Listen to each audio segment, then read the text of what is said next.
And so in this video, I'm going to share how I built that muscle of saying no. If you're watching this video, you probably struggle saying no when someone offers you food. Maybe it's a sibling, maybe it's a parent, maybe it's a significant other. But when they ask you, hey, do you want this food? Or maybe they even push you, right? You should eat this. No, come on, have another bite. Oh, it's a piece of cake. You struggle for some reason, right? And there's good reason behind it. And so in this video, we're gonna dive into how to say no to food. So I remember a few years ago, my aunt invited me over to a Super Bowl party, and it happened to be the month that I had decided to do a Whole30 challenge with a friend. Now, Whole30 is a very strict diet. It's totally all natural food. You can't do any added sugars. You can't do any preservatives, artificial flavors, anything like that. And so I got to the party, and what do you know? It turns out that literally the only thing I could have there was the vegetables, not even the ranch included with the vegetables. And so I felt guilty, right? Like, I am always one to enjoy food when the time comes. I structure my eating around being able to go out and enjoy myself. And so when she offered me food and I had to say no, it made me feel really guilty. It made me feel really shameful. Right? Like I wanted to enjoy her food. I felt bad that she spent some time buying the food. She spent time cooking some of the food, and I was saying no. And I really learned a valuable lesson there. And so in this video, I'm going to share how I built that muscle of saying no. And I'm also going to give you a few tweaks that you can make to maybe potentially not have to say no. And so let's begin how to say no when someone offers you food. You ready? No.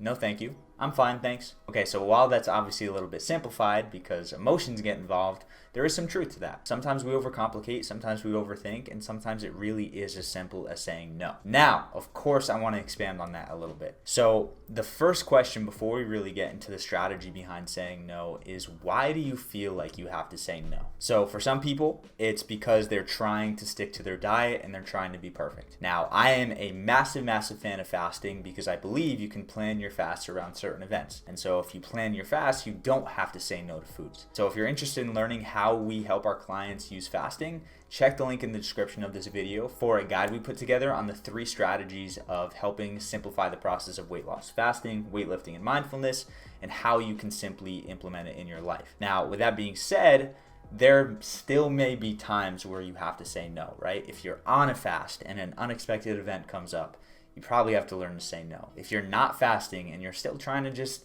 stick to it, maybe you just don't want to feel bad, right? Maybe there's a food that you know is going to hurt your stomach or make you tired and you just don't want to deal with that. There's going to be a time where you have to say no. And so when I sat down and I really started thinking about what strategies you can use to say no, there were 3 things that stuck out with me, and that's what we're going to go over today. So strategy number 1 is going to be as simple as sitting the person down and having a conversation.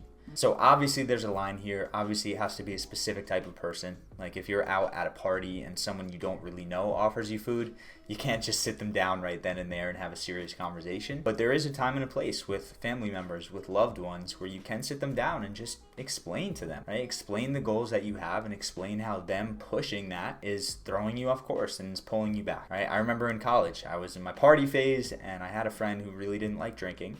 And when we went out and we went to a bar, I was like encouraging him. I was like pushing him, like, hey, have another drink, man, it's fine. And he was like, no, thank you. And I kept pushing. And I always lived by that mentality of not pulling others down, but pushing them and helping them. And it wasn't until he literally had a conversation with me that I realized what I was actually doing, right? It wasn't even in my radar that I was peer pressuring him and that I was pushing him to drink. And so if you can have a serious conversation with someone and really sit them down and open up and come from the heart, and of course not blame, right? Not say, it's your fault I'm still fat. It's your fault I can't lose weight. But really just have that conversation. Like, look, I have specific goals with changing my body and transforming my health. And I know you probably don't realize this, but when you push me and when you keep pushing me to eat a food or to eat more or to let loose a little bit, it may not seem like a big deal, but to me it is. And so I just ask you that you just bear with me a little bit and just support me, right? Be okay with me not having an extra piece of cake. Be okay with me, not eating everything at the party and just letting me be myself, letting me stick to my goals. And what you'll find is that by having that conversation, you may actually make a change just like that. right? The people who are pushing you the most and saying, oh, it's just one extra drink. Oh, it's just one extra piece of cake. Oh, it's just one bite. They may immediately realize, and you may never have to deal with that again. And so that's the first strategy that came to mind. Now, like I said, that has to be the right type of person. If you're going out, it's someone random, it's someone you're not close with, maybe it's someone you're uncomfortable around, having that conversation may not be the best thing. And so I actually have a few different strategies that I've used in the past that allow me to comfortably say no. Because if you just say no, I'm sticking to a diet, a lot of people tend to push, right? Like it's just one thing. It's not a big deal. So what you can do instead is you can actually just say something as simple as, you know what? No, I'm okay. That food usually hurts my stomach. Because now you're bringing your well-being into it rather than just like trying to stick to a diet long term. Another thing you could say is, no, thank you. I'm doing a challenge. Back in the day, I was doing 30-day challenges every few months. And it was like, this month I couldn't have sugar. This month I couldn't have gluten. And when someone asked and they offered, I could just say like, no, thank you. I appreciate it, but I'm actually doing this challenge right now. And then people get interested, right? Then they ask, oh, what's the challenge? Why are you doing it? And now you can expand and explain yourself a little more. Now, obviously don't lie, but you could say like, hey, I'm doing a challenge where I'm going out to an event and I'm challenging myself by not eating everything there. Or, basically creating some sort of challenge that you are planning on sticking to and that you are committing to. And then finally, this is something that does have to be phrased right, but you can just share, I'm working on getting healthy and I know it's one thing and I know it's not going to ruin my diet, but I've been really, really consistent these past few days, past few weeks, and I just want to keep that streak going. I don't want to break it. All right, something as simple as that is just an easy way to calm people down, to not have people be offended, and to just, be okay with saying no and make it easier and soften the blow of it.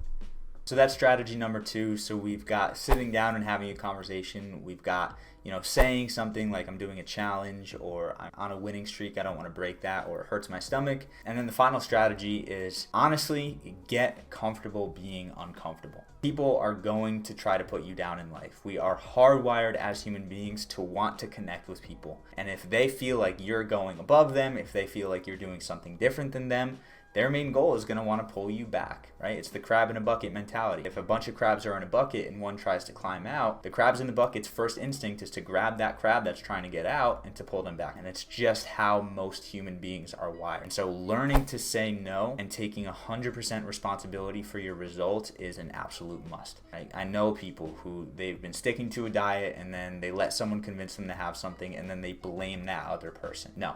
It's not the other person's fault for asking you or pushing you or encourage you to eat that extra piece of cake. It's your own for giving into that discomfort. And so if we really are going to make this transformation and we really are going to make a massive jump in our fitness and in our health and in our weight, it is a crucial piece of the puzzle to develop into the person that is okay with who they are.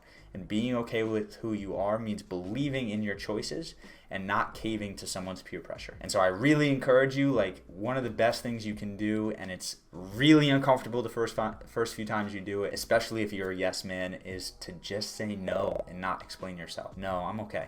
No, thank you.